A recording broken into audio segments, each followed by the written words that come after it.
Hello, friends, and welcome to another episode of Just Another Kill Team podcast, connecting kill team communities across the globe. If you're passionate about the tactical skirmish game that brings together strategy, lore, and creativity, you are in the right place. Don't forget to hit that like button, subscribe, and stay updated with our latest episodes. If you want to support the show, check out our Patreon. Your support means a lot to us. Follow us by using the social media links in the podcast description for all the latest news, and be sure to leave a review to let us know what you think. Thanks for tuning in. Here's today's episode. So this got changed twice while he was TOing. Okay. Can Chronomancer pick a dude up with a 9 and set him with a 9? With the I don't think so. I'm pretty sure that, at least rules is intended, it's not supposed to work that way. And I knew rules is intended, but unfortunately I'm not playing against people who care about that, is the problem I'm running into. Yeah. Like, it's obvious, like, on these, like, the jump rule. I don't think you're supposed to be climbing a razor wire and then jumping over it, but just people are doing it like off the razor wire? Dude, it's what Aiden did to me last round. You lose an inch when you're going over. I'm trying to make him lose 5 inches. Yeah. Not just the 3 inches. That's the whole reason why I had it. Yeah. I was hoping to put it. What's it called? I had it 1 inch off the stronghold, so that he couldn't climb the back of the stronghold. So it'd go 3 inches. It doesn't work. Yeah, unfortunately, you just go 3 inches up, and he's like, "All right, I'm gonna charge." So I'm gonna 3 inches up, jump, boom. Yeah. There you go. I'm like, I hate this rule. I hate this rule so much. Wait, so you were there? Okay, so hold on. If you put the razor wire right next to a stronghold wall, do you climb the wall and then lose an inch passing over it, and that's it? Is that how that pans out? Yep.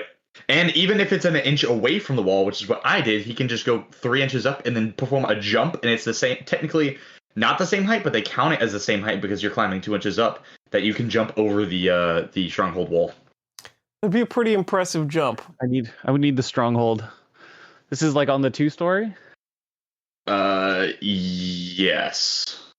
But like it's not the outside part where like you have visibility for control range, that kind of part of it. The sub 2 inch wall. A razor wire. If I remember correctly. Wait, jumping onto the floor or jumping onto the vantage? Onto the floor. Onto the floor I think works. Onto the vantage does not work. Yeah, I didn't think that was possible because you're only going 2 inches up and it's you're allowed to go 1 inch up and down. That's what I was double checking. But if you jump straight forward, you pay the extra inch theoretically for going over barbed wire. So against an elf, I guess you're trying to really move trap people, and yeah, it doesn't technically work. I hate the jump rule so much. It's so hard to keep track of as a TO and as a player. I'm like, dude. It's like, especially like when I'm trying to TO, I'm like, man, what do I rule this as? Like, if I rule it one way, they're gonna hate me. If I rule it the other way, they're gonna hate me. Like, you gotta be consistent. That's like I think that's actually the most important thing, is like to have your reasoning and stick with it. You know what my consistency is? If you try to jump, I'm gonna tell you no. Yeah, that's fine. I mean, like there are regional. I think that's the fun part about Warhammer. There are kind of like regional differences on some level. Florida, we've kind of just like, if it's not just off the top of a roof, we've kind of like been a little low key about it. I think I've heard that like Canada and Spain or most places are kind of doing something like that. So I suspect that at some point, if it does become enough like discourse, maybe we'll put up an FAQ or something about it to like turn it on one way. Please, we need it so bad. It's so bad. I mean, the Hierotek can use it, can't they? We don't care about that. We just pick somebody up and we just teleport. We don't care about that. Just teleport on just board. Where do we land on the 9 inch teleport thing? Do we land on that? Let me see. It's on the Chronomancer's. It's the Time Splinter. Yeah, Time Splinter, yeah. And then it's just what the comm says about it. I'm pretty sure it's just for the front half. So the first 3 inches. The problem is the difference between the first line and the second line. I don't think there's a difference in the way it's worded when I was reading it. Because I got told it worked, then came back, told it didn't work, and then I was talking to Shane the day after the tournament, and supposedly Ben told him it worked for that. So I'm giving up. I'm like, dude, whatever. Like, if it works, it works. If not, I don't care. It didn't matter in our match. It's definitely one of those questions that's good to double check. Like, there are a handful of questions when you go to a big tournament. It's good to go to the main TO and ask a couple of the more contentious stuff that you know around your own team, because it's good to get it out of the way. Especially because jump is kind of part of the discourse that people don't like. Another fun one that I got to ask was if I put Chronometron on a unit and say like Sanctifier's the Miracultus goes in with Burning Hands, does she even get an attack? Oh. I think it's -1. There's no minimum, so I'm pretty sure it goes down to 0. Oh, is just it goes down really to no 0. minimum? Okay. I guess they there's no probably minimum. weren't thinking about anything. the one attack profiles when they wrote that. Yeah, I think there's that, and then the Gellerpox also have the lopping blow on the the big lopping blow. chopper. And then So, there's like the there's no Inquisitorial Age with minimum, the spear. The Just lady. turn all those off. It ended up coming into contention because I put a Chronometron on somebody and he really wanted to go Burning Hands on him, and I was like, I don't think you can. That one I'm very sure that you can go from 1 to 0. There's a reason why like most operatives aren't 1 APL with like a boost to +1. Yeah. And there's a bunch Yeah, of 'cause, stuff like, that when you will go over- specifically say like to a minimum of whatever, and if it doesn't say that, then we can kind of maybe assume that it doesn't have to a minimum. Yeah, and I think in this situation, I wouldn't really expect a Sanctifier lady with a burning hand to be able to beat the magic of the Necrons. Warping time. Listen, they seem to eat disintegration rays pretty easily. I mean, A little bit. I Well, think look, you in go that down to 3-4 with severe or something. Dude, Or, not no. Chronomancer. I went into and I shot his what's it called? Like every one of his dudes that I shot, not a single one of them died from the first shooting action. They all lived on 1 HP and proceeded to one-shot one of my dudes. It was like when I'm telling you, dice rolls were crazy that game. It was absurd. Like Jimmy Kelly was losing his fucking mind the game before, and I was like, I mean, honestly, it can't be that bad. No, you can't be that bad because Sanctifiers really are not that great at cracking elites just on the raw numbers. Like, you have Flamers, they hit regularly, but you could still block them pretty easily with dice saves. I think, what's it called? AOD could have done fine. I think Hierotek have a little bit harder of a matchup, just like mostly because we're not 3 APL, so we can't get double kills consistently. Mm-hmm. And we kind of like our whole like plan is just outplaying our opponent. Like, just outmoving your opponent, or their plan is to outmove you and then get into melee and push an immortal down to death in basically like a chain activation, because a pair of dudes can probably take down an immortal and then keep them down the following turn pretty easily. It's hard to, especially since you can no longer just go, all right, I'm going to reanimate within 3 inches and put them on like advantage or something like that. Now it has to actually be within 3 inches. It's definitely a lot worse. I miss being able to be like, all right, he was down here. Oh no, he's on the second floor advantage now. Like, what are you gonna do about it? Unfortunately, not anymore. And you come back, much easier to kill on the crackback, right? Oh yeah, it's only 1 HP now. It's you no longer come with what was it? I think it was D3 +1 or +2, so you could get up to D3 +3. And then you could also heal 2. You also healed 2 naturally, right, from Living Metal at one point, although not in this edition. So it was D3 +3, I believe, or D3 +1, and then you healed +2 or something.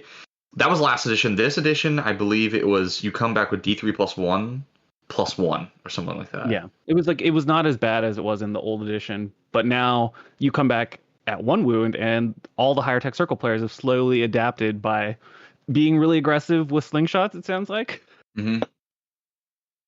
Into elites, yes. Into hordes, not as much. Kind of want to play a little more passively into hordes because you just want them to come to you and then you just kill whatever comes on your side. Yeah. But outside of that, the threat saturation thing, where horde teams, they've got a couple guns that are good, but if you kill the Melta, then this edition you can survive a plasma. What won me the game was really like, and I honestly, after TP2, I was like, I lost this game. There's nothing I can do about this. This is ridiculous. Like, it was. I took a minute. Like, I had to walk away for a couple minutes. I was like, this is ridiculous. And then I come back and like we get to like the end of TP3, and I'm like, wait, I've killed all his shooting operatives. Like, he has no shooting operatives on the board anymore. And that's literally what won me it, because like, he went and he decided to kill my plasma site. I was like, okay, that's fine. get rid of the accelerator. My Deathmark's gonna dash down, shoot him, drop that Death Cult Executioner, and all he had left was his leader and his Salvationist. And mind you, that Salvationist had eaten 2 shots from Immortals before that and lived with the 5-on-3s. Devastating. Nothing. Did not die.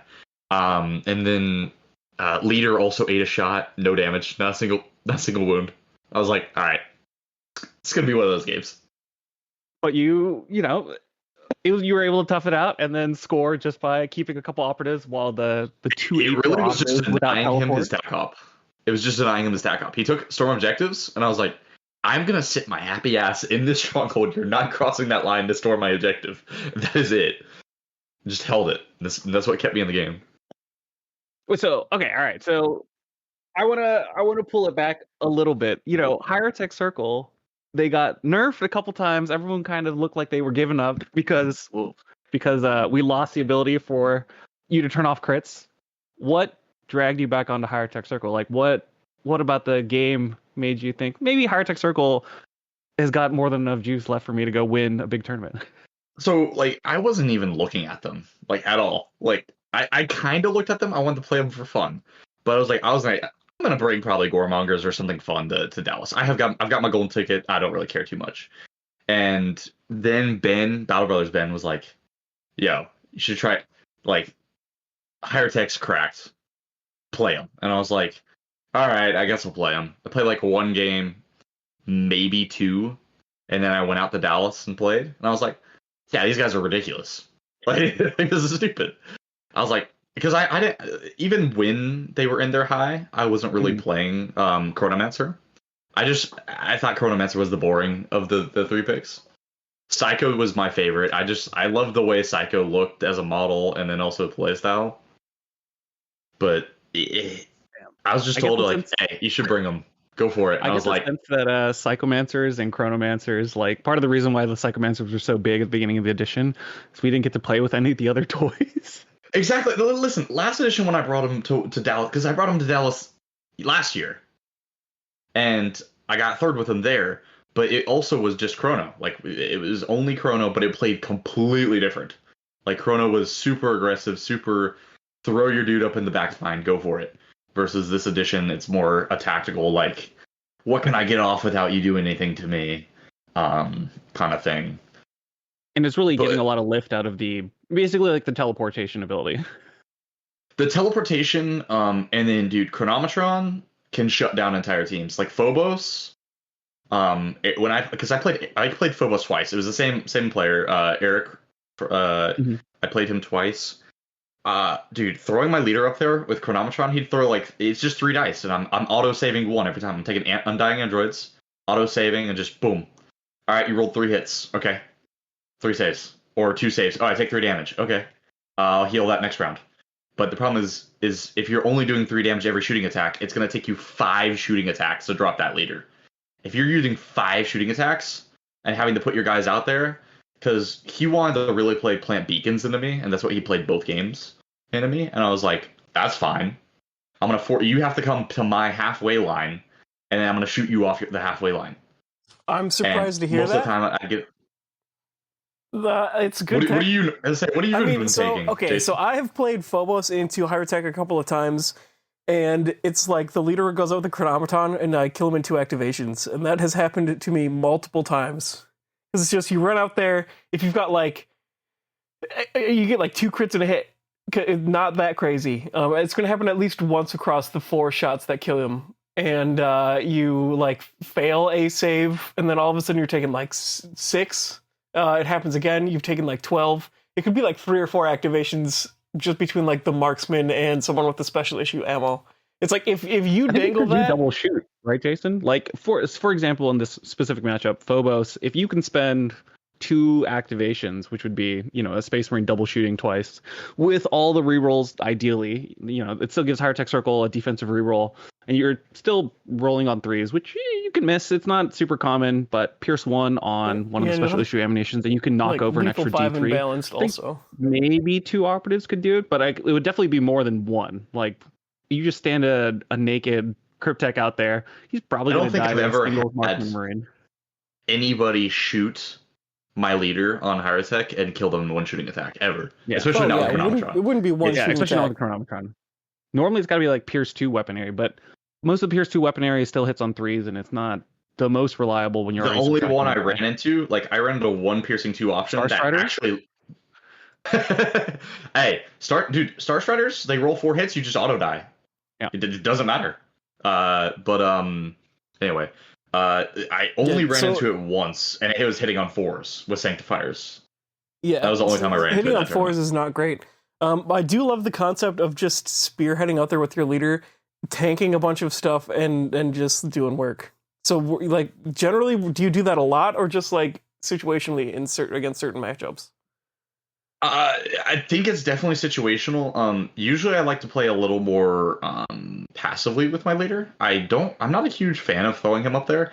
I kind of like just taking a regular dude, throwing him on engage behind a wall somewhere where my leader can go up and or can see him, and then having my leader shotgun him like TP1 or TP2 behind somebody or within 2, and then force him to shoot or shoot through him. Either way, but if I want to be like extra careful, I'll just force that guy to shoot. If not, if I want to guarantee that kill, like the first game I played into Eric, he put I don't think he realized the range that Hierotek has with that TP. It's beyond stupid. I ended up getting 2 shots off on him, TP1. The first one dropped his leader down to 3 wounds, his Reaver Sergeant. And his second shot went into his other Reaver, and it got him down to 2 wounds. So both of his Reavers that he took that game were both on 1 HP practically, prospectively, in one-shot range. And finding those lines lets you kind of push the advantage and force your opponent to react to you, right? Whereas if you play passively on Hierotek Circle, you come back at 1 wound, and if that 1 wound is the only piece of bait that you have out, then it's not in a good position. Where when you teleport them in, you can move everyone else aggressively while people deal with the tank in the middle of the lines.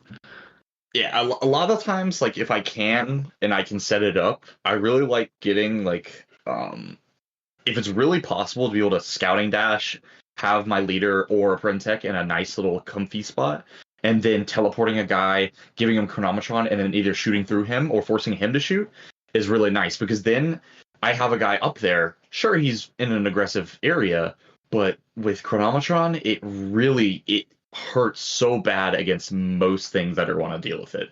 Because most of the time, I'm not throwing. If I'm going to throw a guy up, it's not into a melee horde. Like if I'm going into a melee horde, I play completely different than the elites. If I'm going into a shooty team, I'm willing to throw my guys up there, because like, it's going to take your whole activation to try to deal with them and possibly get a kill. If I throw Chronometron, it's probably going to take 2 activations. So I have time to respond and think, hey, this guy's up there. Oh, you did 2 shooting activations. Oh, he's on 3 HP? Well, I can go ahead and try to drop that dude and then maybe run him away. Or do whatever with that guy. But a lot of the time, I think elite players don't see the angles, because it's deceptively weird how far they can get, because it's more than 6 inches. Because you if you're able to watch through the screen, it'll feel a little bit more. It'll feel a lot closer to like 7 inches, because you drop the model and then the front of the base is on the opposite end. Yeah, it's the front of the base. So it's like 7.5. Guys. And since you're measuring cover lines from tips, it'll be like almost an inch basically about an inch most of the time.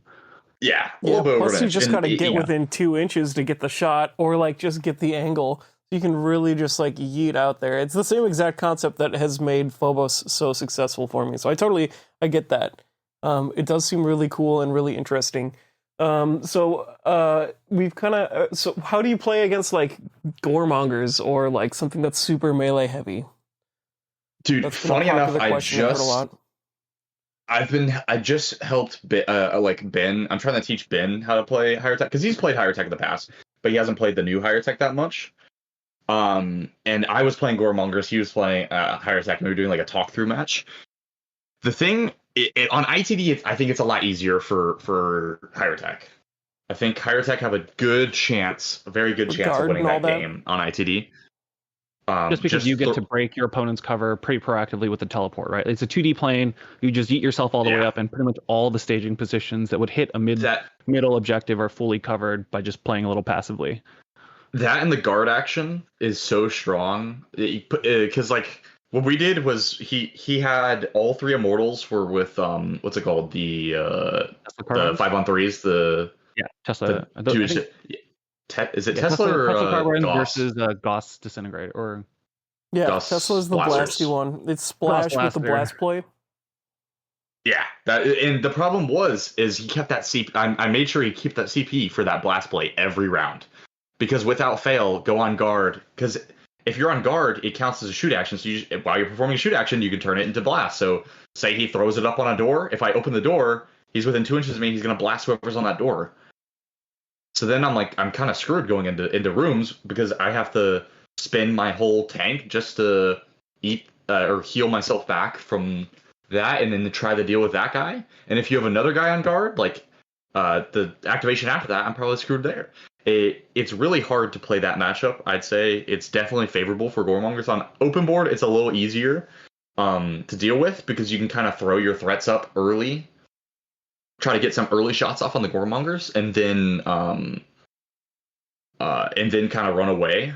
Versus on ITD, it's hard to run away when you're in an enclosed space and you have to fight for a room. It's not like I can go, all right, I'm going to shoot here into the doors, right? So when you're exiting, there's only a couple spots for you to end up. And if you're failing a move, you're either in range or you're trapped next to someone else behind a barricade. Yeah, I think Hierotek are slightly favored on ITD. On open board.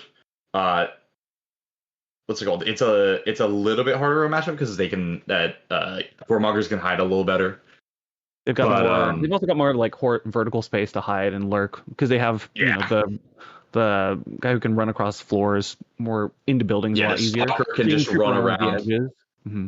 Dude, Stalker is like my favorite model on that team. I love just being like, all right, I'm practically a Reaver, and I get relentless if I drop down or do anything off rooftops. So he likes to yell Leroy Jenkins as he jumps off the top and comes smack a guy in the face. But no, yeah, that matchup, it's definitely one where Goremongers either go for. There's 2 options here, and I really like taking plant beacons into elites, but it's debatable on whether you do it into Hierotek, because confirmed kill is so good into Hierotek. Well, you get there's 2 styles you can play. Yeah. There's 2 play styles on ITD. I think you play confirmed kill, you run them down. Or if it's a really good like take ground or something like that, you take that. You almost never want to take contain. They're hard to kill. They're gonna run themselves into your backline. But plant beacons is also not terrible, because you can just plant a beacon and run around and try to play passively and practically ignore Necrons. Because beating Necrons on kill op is the worst experience. Probably one of the worst things to try to do. Yeah, one of the few times that you watch your points like slip away from you with no control over the situation. Pretty much, it's like, oh, I killed 5 Necrons. Oh, they're reanimating 2 more dudes. Oh, I just dropped 2 points. Ah, that's unfortunate. Not much you can do. And then I think Hierotek have a better matchup into Felgor. I think they have a slightly better matchup into Felgor. I think back in the day, Shane also said something very similar. I think back when the Tesla arc or the equipment choice was a lot stronger. Tesla Weaves, the Tesla Weaves. It made more everyone was getting slapped by the extra damage. I think the thing is you can space out Felgor pretty well, and then the difference is a frenzied goat is not as scary as hitting a Goremonger for 8 and then they full heal and they come run at you. Because at least when you drop in the matchup, against Felgor, you're making a little bit of forward progress as you take them down. With Goremongers, if you don't fully kill them in the matchup, they are going to beat one of your immortals mano a mano. And if you get a good heal before you go in, you can just also lock them in combat and not move. So if you fail if you get a bad heal before you go in, you just run into your opponent, you just trap them there and wait, basically. I love just charging and hitting with D3 and passing. That's like one of my favorites, like especially into a Marines. Like when I played Ben at a recent tournament, I played Goremongers, and I think I threw like 3 dudes charge D3 into his leader and just held him there because it's like, what else am I gonna do? I'm not beating him mano a mano and melee. Like I'm just gonna get myself killed. So it's good strategy there. Hierotek has I don't think any horrendous matchups outside of Sanctifiers And then Goremongers couldn't be tough. It's really map dependent. But like most of the time, like I think Sanctifiers is the only one I can say with. I think Hearthkin with certainty. Salvagers, I think theoretically would be kind of annoying. Just because they have the ability to shoot and drop enough crits where any dude at the end of the game could probably kill anything that's left over. Salvagers 10 models still alright? 10 models, yeah. 10 models, 3 up save, 8 wounds. And they also have cut the first damage in half when you get hit. Half so like as a ploy, yeah. Yeah, one random shot from basically any immortal is not going to kill. Any immortal is not going to kill him, yeah. Yeah. So I think there's a couple matchups, but they're less common. Like not that many people play Hearthkin Salvagers. Tempestus Aquilons and most of like the basic shooting teams. As the game goes on, you're just losing all of your scary pieces, and the immortals. If they get up, you are in a lot of trouble, especially when there's like a couple of them floating around. I think into like that matchup, like specifically, like when I notice somebody has a really good save or like some way of like mitigating damage to where I can't one shot them with a piercing one shot, I almost think just taking the 5-on-3s. It's especially if I know that he's going to be looking for the grudge tokens to just like screw me over. Just getting like a little bit of chip damage. Forward progress whenever you shoot, because you're guaranteed to do something, and they don't have that many heals. Yeah, they have. I can't. It's because like it's not like Jaegers, where Jaegers like 3 dudes. Every Jaeger, kind of like the Goremonger, carries around their own med kit because you get the extra resource points at the beginning of every turn. When we were talking about the Hearthkin Salvagers, they've got a single medic which does medic stuff, so she can do the job, but she's the only one that can really do it. Yeah. That's another team. Like I just finished painting my Jaegers because I really wanted to play. Because like if you look at my recent history, I've played a different team at every tournament I've played at this year. Because I've gotten to the point where I'm like, I can't play one team anymore. Like I did that for a while. I did Gellerpox, so then they utterly smashed my Gellerpox, so now they buffed them the last couple times. Not enough to. I don't care what Orion says. I don't believe him. I gotta play them. they have to bring back my 5-up field of fate. That's the only reason I played them, was just I could roll 40 dice and one shooting attack. I mean, look, it did make games take way longer than they probably needed to. It's fine. It's fine. It's okay. You got more health. They've got a bunch of new rules. Probably not enough. I think enough to make them interesting, but not enough to make them good. Would be my guess. I think that's another problem. Is it almost feels like I have to relearn the team. Yeah. I don't know if I want to do that, but they definitely are probably still fun. But there's so many things that I'm the new pair of teams then. The Tyranids and the Admech. I'm excited for the Tyranids. I don't know if I'll be very excited for Admech. Like, I've never been an Admech guy. Like, Admech for me has been like the one faction outside of like Sisters where I'm like, cool and all. I have no desire to play this at all. It's definitely a very specific vibe, like the Da Vinci look with the long legs and all the spines. I'm a Xenos scum player, dude. I love Xenos. Like, give me Xenos and Chaos. I find Imperium and Elites. I don't think I've ever once played a tournament with Elites, ever, out of the entire time they've been here. I think they definitely now you're too cool. It's not even that. It's just like I don't like playing with so little models, and also like for me, the rules for the teams, it's like Warp Coven's got some cool stuff going on, but they're disappearing. Phobos, the one that really tempted me, is also going away. And I have like 5 or 6 local guys who play Phobos. It's like I don't want to be that guy. Be like, I'll be the 7th guy playing Phobos. Well, I'll play Phobos. I'm so curious if GW is looking at the range refreshes as we got to fill these specific archetypes, or if Angels of Death is going to be the only loyalist vibe for a bit. Funny enough, I think we might get a new Space Marine team for sure. And in this next box, I think it's GW. It's gonna be another Space Marine team. Like we're gonna get another one. I'm still on Team Grey Knights. Like we got to get some Grey Knights in here soon, and I think they'd be a great replacement for Phobos, because it's like that's another one where like the old kit had like 3 different kinds of models you could build out of one kit, which is kind of the same vibe as Phobos, plus like, you know, like Grey Knights are super sick. Grey Knights are sick. What I've heard from some rumors is the possibility of Space Wolf Scouts. I've heard this a couple times now. I'd be surprised, but I'm down. I don't know if I want another set of scouts when we already have scouts at home. I was supposed to say we already have scouts. It was just weird. Like we do already have scouts. It would be cool if it was like Space Wolf Phobos. Or like give me like I a think it's the hybrid. Hounds of Mordecai. Is what they're called? Is that what they're called? They're Hounds of Mordecai.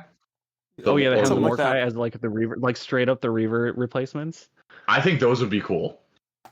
Like a full Reaver team. I'd like to see ramping up melee the Terror version. ability. What if Terror was a 6-inch bubble instead of a 3-inch bubble? How annoying would that be for all the 2 APL teams?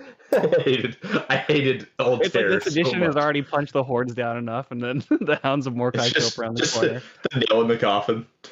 Look, one thing that I've been waiting for forever was like Raptors or like Warp Talons or something. I'm like, give me a refresh of that. Make it a 5-model Chaos Marine jump pack team, and you literally like just jump slam people and go crazy.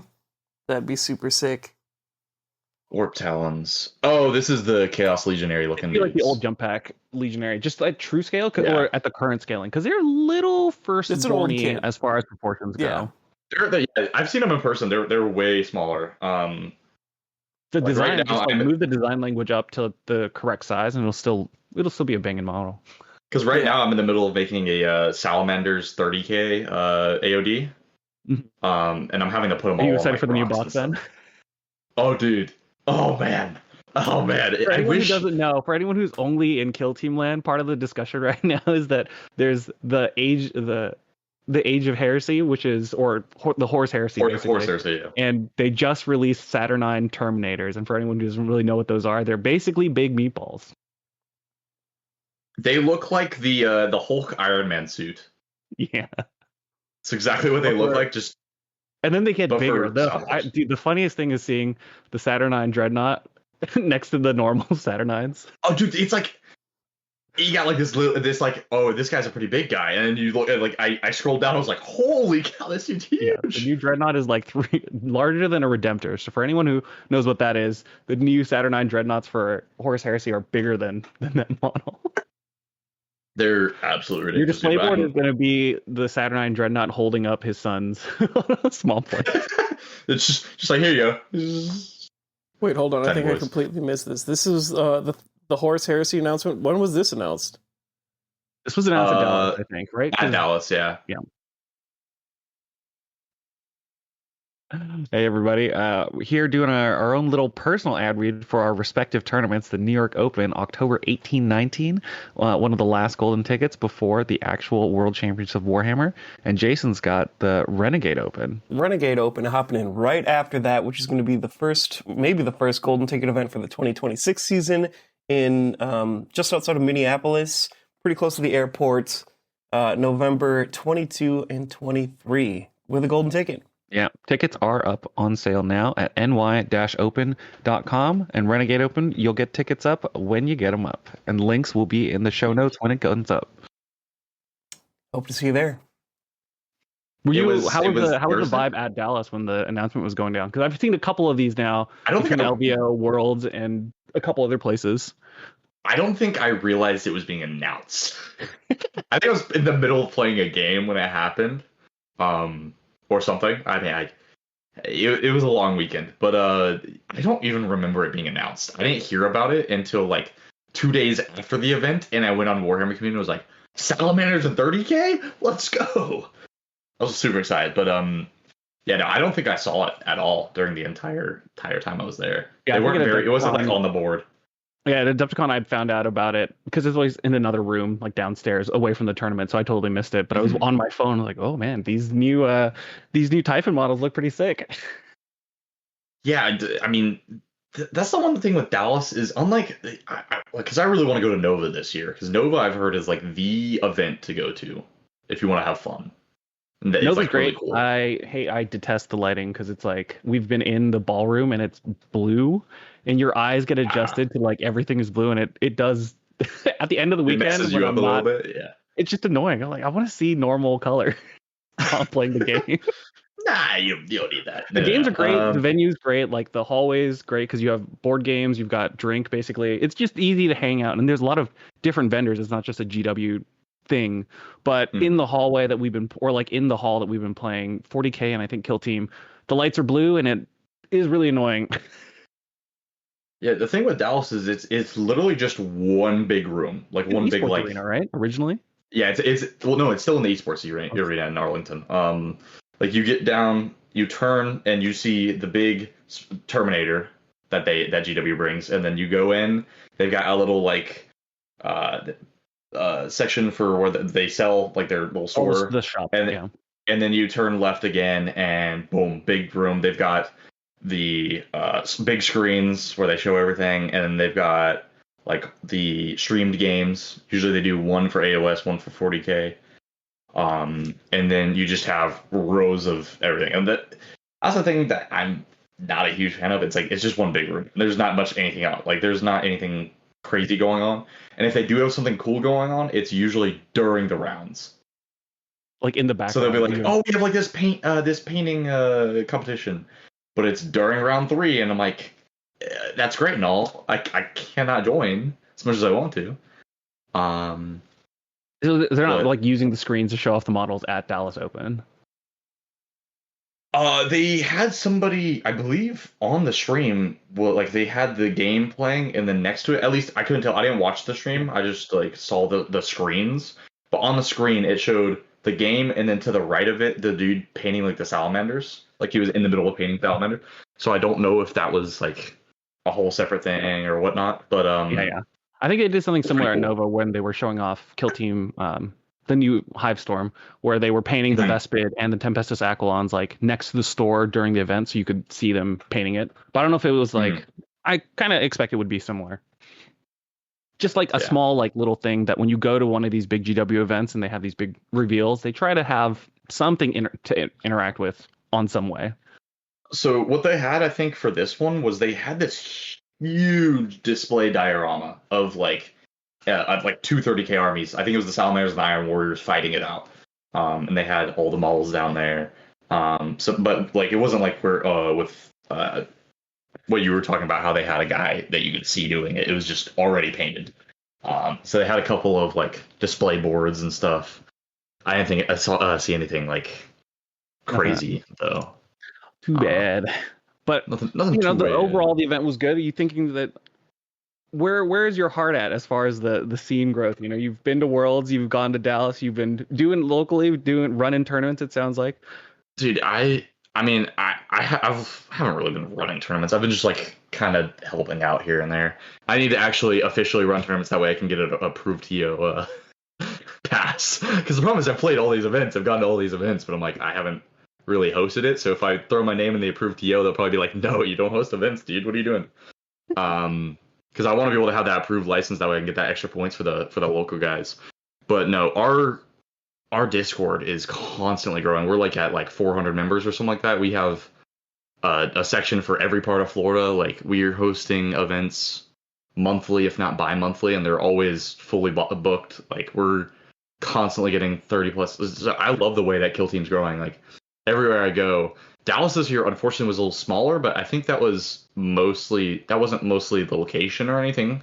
I think it was just timing and some people, like I know a couple people who couldn't make it because, you know, nobody decided to step up and be the person to put the money down towards Airbnb or whatever. Yeah, and that happens. So, but you know, I love going out and getting events I can. Because I know it's hard with schedules and everybody, but when I can go out to events to see people, it's always a good time. How did the meta at Dallas feel like compared to home? You know, because you know you're traveling for some of these events. Obviously, you did very well at Dallas, but you know, what was the vibe like as far as, did it feel like the players played a little differently, or was it really just you've got a lot of practice right now? So like yes and no. So a lot of guys back home are picking up elites. A lot of dudes play Plagues, Phobos, AOD. Like that, and I think that was like, I think the top 8 was almost all elites except for Sanctifiers. And then pseudo elite Hierotek, of course. But I've played so many games into these guys, like into Elites this edition. I'm just sick of playing them. Like, get me out. I hate playing. I hate playing Elites. It's kind of like how the beginning of this edition was. It was like, all right, you have Elites versus Elites, and then everybody else. I mean, the Elites have been toned down a little bit, but at least as far as like the play patterns you can use against them, those ones have basically, they are what they are, right? They're hard to kill, so you got to put in a lot of firepower. Each one is deadly, so you always got to make sure that you're not getting pressed too quick. Yeah, it's not the feeling like having a 1 HP Horde guy. He's just useless. But if you have a 1 HP Marine, that guy can still get a triple kill somehow. Like, it's stupid.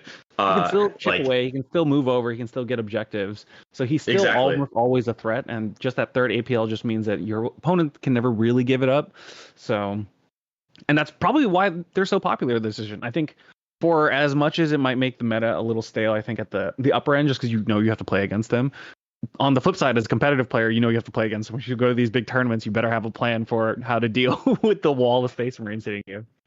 I think that was the thing that really helped me was how many times did I play into Elites? Let's see. So first round, I'll just go through my rounds so we can do a little recap. So first one was into James. James was playing Scout Squad. I think one of the New York locals. Yeah, on one hand, the amount of times I played in Scout Squad. So I was like, I have no idea what I'm doing. And every time I played them, I played in the ITD. I played them in the ITD this time. But that game was really, I got an early TP1. I was able, because he had taken, I think, 3 or 4, because you have to take 3 or 4 warriors no matter what. But he took 3 or 4 shotgun warriors. And then his only real melee threat was his, the Tracker, I think is his name. Yeah, the one who's got the crossbow. He like climbs and gets lethal 3 or whatever. Yeah. And TP1. The Hunter. The Hunter. Yeah, the Hunter. Tracker's the one who does the most. I TP1 was able to get, like, I scouting dashed my Apprentech, was able to get my Death Mark up and then move him on engage and open the door after he had activated all his dudes on one side, and he had put his Tracker a little too far up, and so I moved, TP'd my my Death Mark up, and then shot through him and dropped his Tracker, and I was like, okay, I don't have to worry about melee the rest of the game outside of his leader. Like, I mean, you could, and then from then on, it was just, he did have like a crazy moment where he took the shotguns, shot and it was the same room, shot my Death Mark, killed him. I was like, okay, on average, because he was already low. He had eaten a shot from the sniper once or twice. So he came, killed him, and then he turned, spent a CP, shot again, and shot at my Apprentech full HP and dropped him. And I was like, because I think he rolled like 4 crits, and I was like, okay, well then, there goes my Apprentech. And that moment was like, oh, okay, well, I lost that room. But I was able to get it back after time because I reanimated. But really, what did it was I was just throwing nanomine on his wall, like his door. He would open the door, I'd throw the nanomine behind him. That way, even if he closed the door, he's still getting hit by it. And he was like, "Well, I'm 3 inches going through a door. Not much I can do about this." Yeah, unless you put the barricade down first. Especially with a bunch of shotgun warriors, right? Because he didn't have the bolters for the long range. He had to get to the mid board, which meant going through the doors was really rough. So it sounds like a good positional trap that Chronomancer gets to do and no one else gets to do. Game two. Who was it? It was an Avery. Okay, this is when I had first learned about the comms at 3 inches.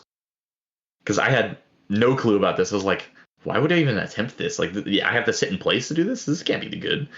And literally the difference between me and him was I took the leader with the lethal 5 stun. He took the leader with the piercing. And I was thinking, if I can get 1 blast play off, it's practically over. Because if I can stun 2 or 3 of his dudes, stunning. Was this on In the Dark where you could get it on a guard? Oh yeah, it was on ITD.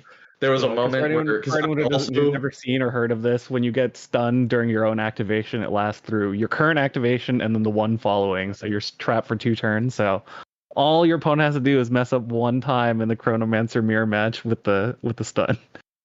Yeah, it's really rough. There was a moment where because we had pretty much just like stared at each other on the mid board for like the entire TP1 and half a TP2, but then he threw a dude up on or in the back on engage, and I was silently like sitting there like, okay, don't notice this, don't notice this, don't notice this. And then he didn't do anything about it, and I was like, oh, perfect.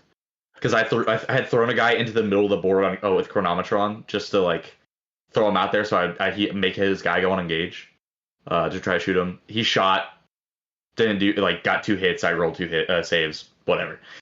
He then put him on engage and put him there, and I was like, oh, this is gonna be great. And I shot through him with my leader, hit I think it was a 3 or 4 man blast play. Didn't kill anybody, but I stunned every one of them. And so I knocked his leader down. In this matchup, right? Because now you're on the mid board. Your opponent can't get to you, can't interact with you for basically the turn and the next, and you win the mid board automatically. Accelerator 1 APL, Despotech 1 APL, leader down to 2 APL, and then I think I hit a death mark, went down to 1 APL, and I was like, well, now I've won this room. There's not really much you can do about it. And then just ran through and was able to just max out my tag out because I took contain because like. And you mentioned like while talking about matchups now, because your next opponent is a Sanctifier's opponent that you find the matchup kind of hard, but obviously you had 2 wins against Sanctifiers. Do you feel like they're all that it's cracked up to be against everyone else, and you've just have enough practice with Hierotek? Like, what was the difference maker? Since everyone knows they're good, they're not doing that crazy in tournaments. They do well, but they're not winning any of the tournaments.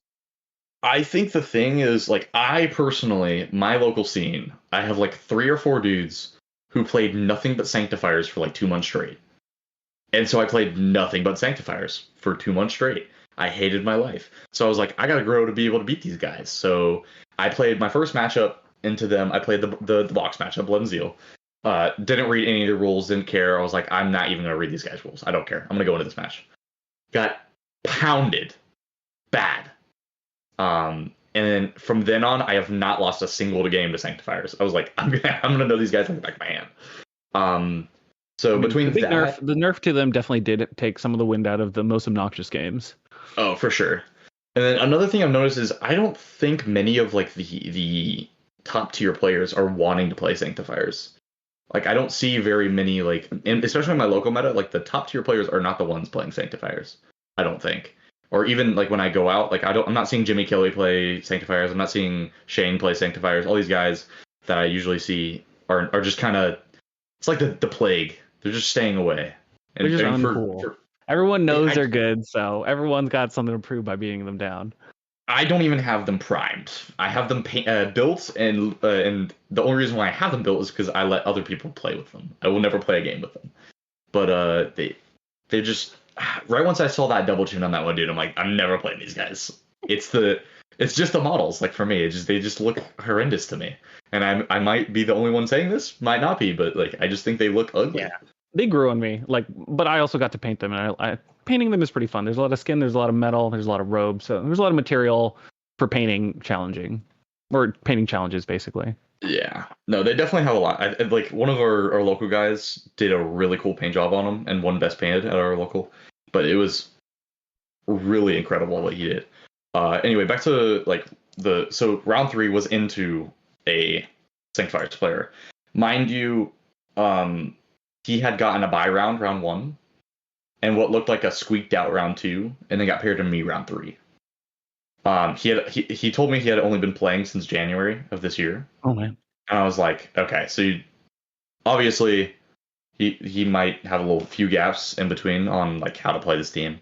So I did try to help him, but in the end it didn't really matter. I mean, that's part of the fun of Kill Team and these sorts of games, right? Because as you get better, you know what to do and what not to do. Especially when you're playing against someone newer, you can kind of show them ropes a little bit. Obviously, at the GW Opens, it's a little different just because it's a little hard to be too nice. Yeah, that's one of the big things at your locals is to make sure everyone else is learning, when stuff comes up.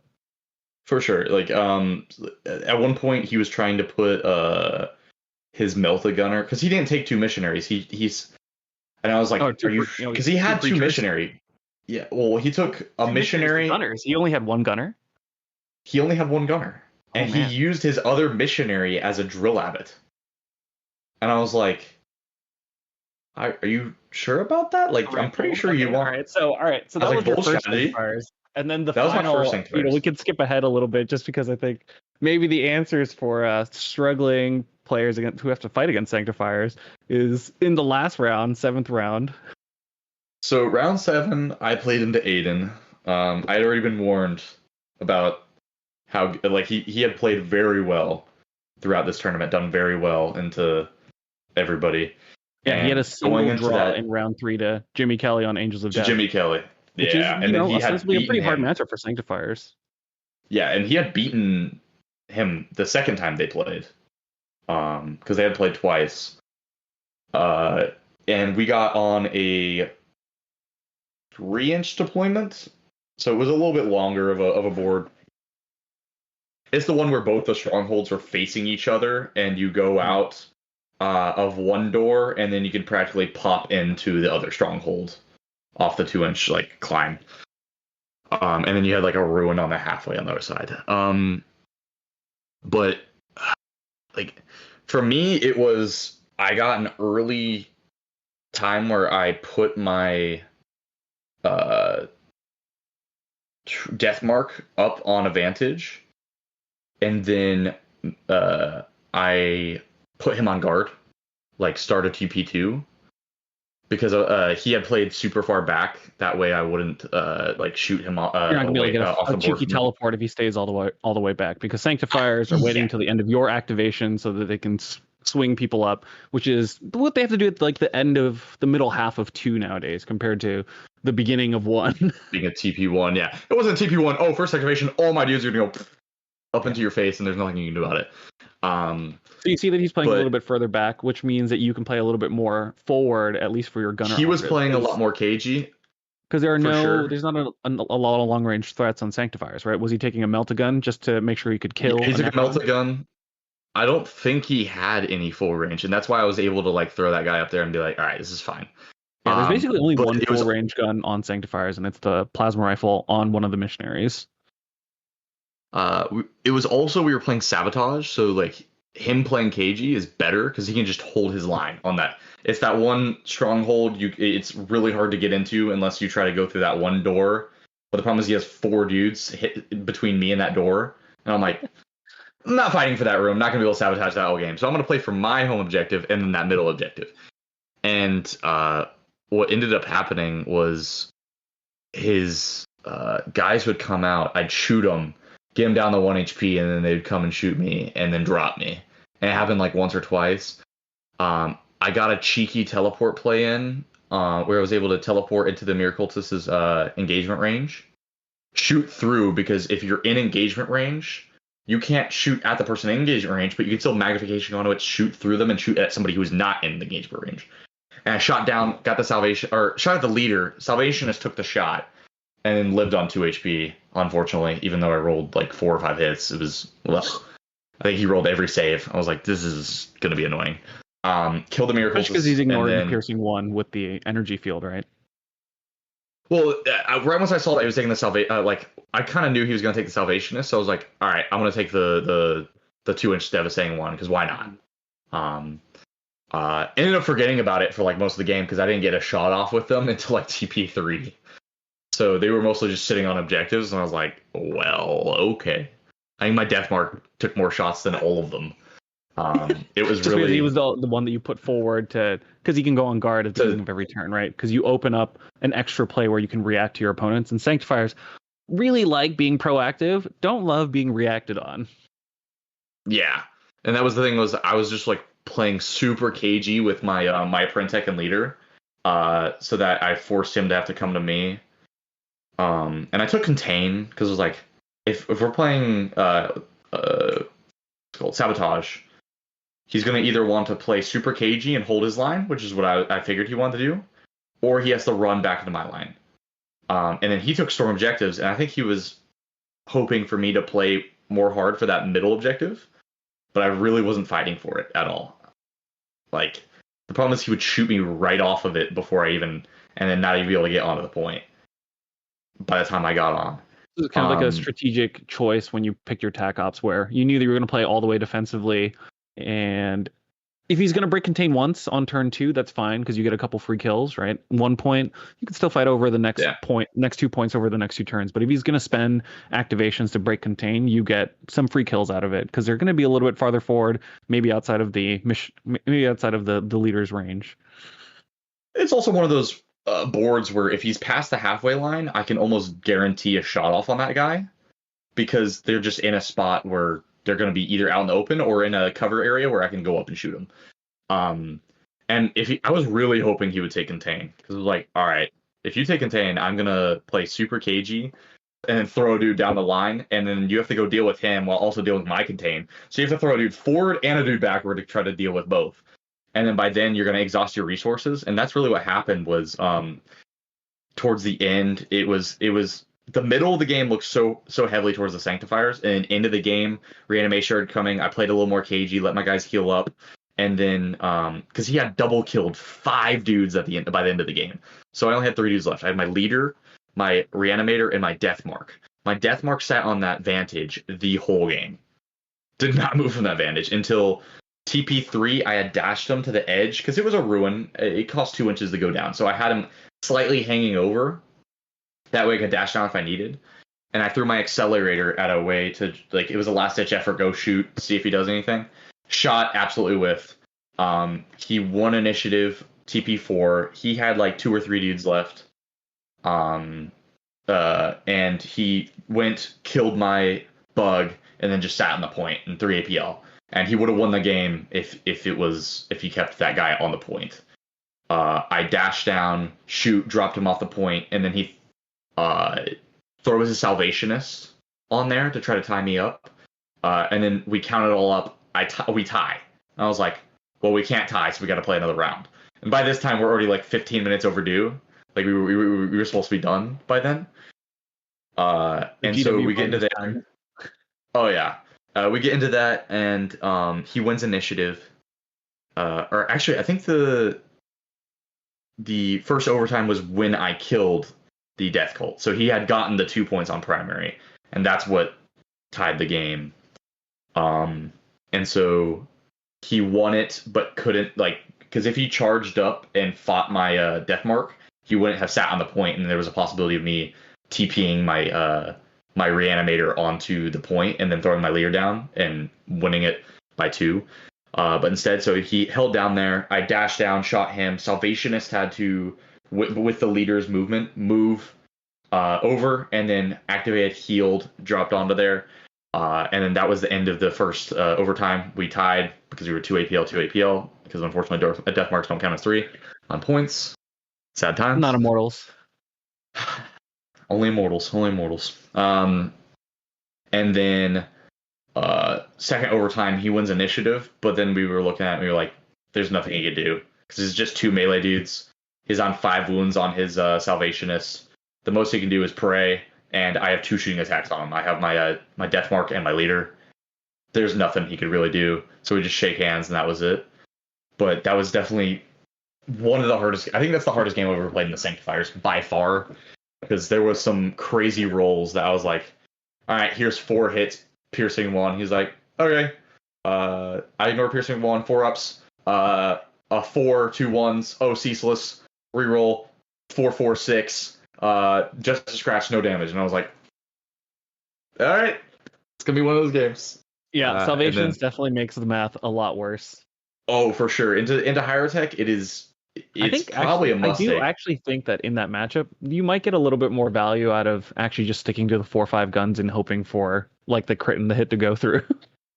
Because you're only doing 2 damage with the Tesla carbines when they get downgraded. Yeah, I mean, it's rough. It was literally just a hope for the mortals. I was hoping to just do tip damage on everybody, and it was. Yeah. I wasn't rolling crits at all. The one times I was rolling crits was when I was throwing them within 2 inches. Plan. I was like, "Hey, we're gonna leave it down to the dice, baby. Let's go. Like, it's already a bad enough matchup. Let's just go for it and hope." Actually, that's actually a good point about upper end plays when you realize you're in like the weird positions. You're like, I'm not gonna win if I play normal. So trying to find different avenues where you could chuck more dice and maybe you get a little bit luckier than your opponent. because I was looking at it, I was like, he's saving 2 on average, and that's not killing him. That's doing 6 damage. Yeah, because you've got Whereas if I roll 5 4-up dice on save. him, and I roll 5 dice, I can guarantee that's 4 damage plus whatever he doesn't save. And then whatever mortals I get on top of that, it can be pretty good.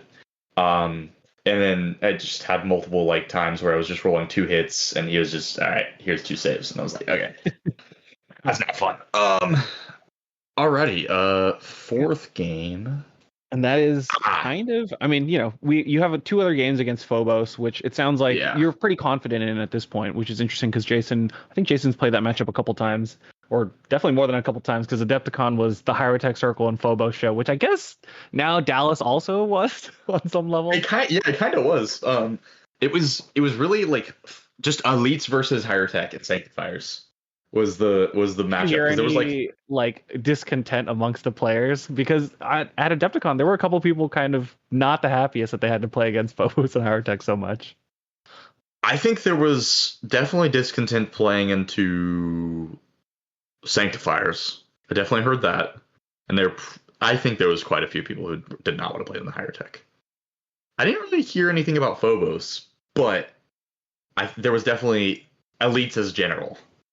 I think there was like quite a few people who were like, ew, there's 6 pseudo 7 elite teams in the final 8. Like, what is this, dude?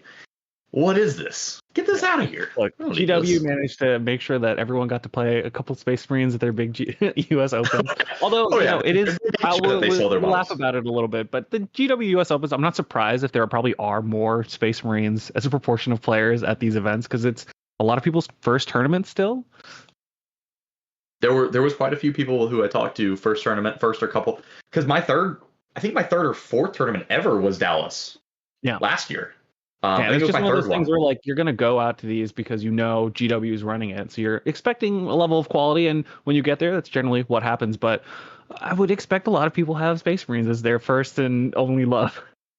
What I just think funny is my first impression of you, Travis, was when I got 3rd at Dallas last year.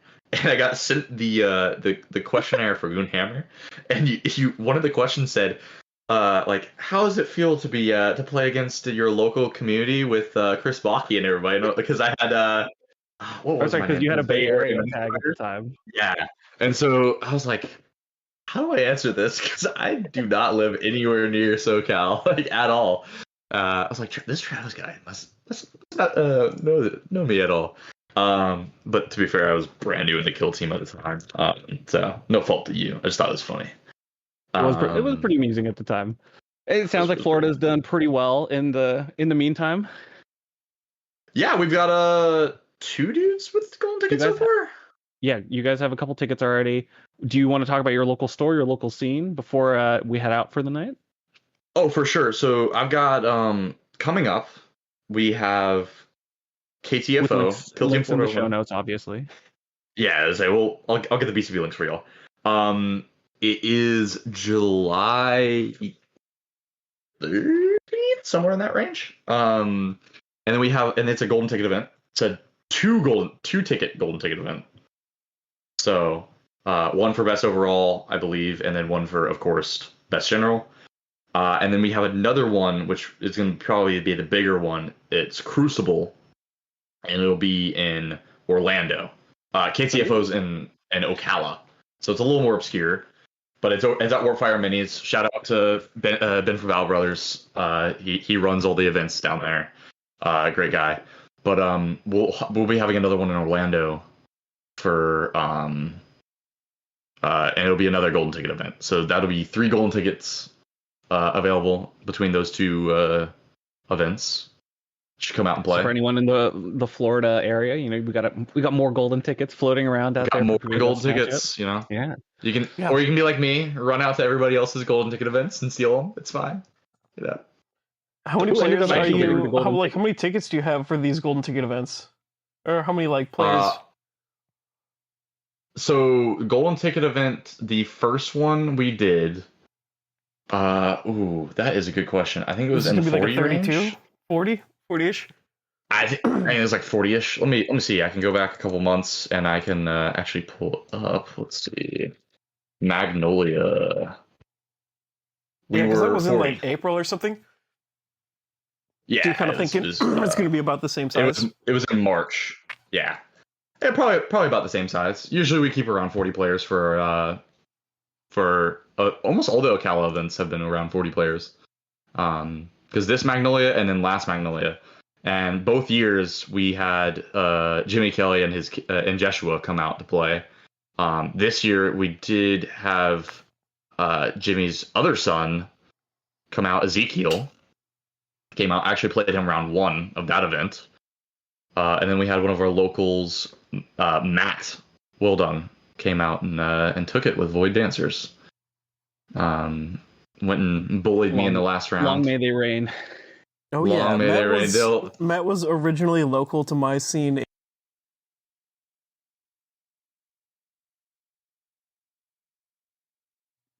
Tells us all about you, Jason. Oh, oops! I just hit the wrong button. I'm gonna say that one more time and pretend and edit this mistake away. Matt was originally local to my scene in Minnesota. He's a good He dude. tells us all about you, Jason. All the good things, all the good things. Nothing terrible. Don't worry about it. But yeah, I love Matt. Matt's a great guy. Can't wait to bring him with me to Worlds. But yeah, that's pretty much it. That's all I got to say. All right, Landon. Thanks very much for coming on, talking in depth about Hierotek and how they're smushing people right now. Turns out the Chronomancer was the answer the whole time. Chronomancer's, listen, when in doubt, Chronomancer's the way, dude. He finds a way. He goes from to somehow he's up here every time. The best part about the whole conversation around Hierotek is now we realize he was there the whole time. He didn't get changed. Nothing has changed. It happens every time. They get absolutely washed, and everyone's like, "Oh, they're terrible." And then Shane comes around like, "I think there's something here, guys. I think there's something here." And then you just have the 3 months of just people massacring people with whatever they figured out with Hierotek. Yeah, it's ridiculous. But thank you for letting me come on, man. It was a great blast talking with y'all. Having fun. Yeah, thanks for coming on. And as always, thank you, listeners, for listening until the end.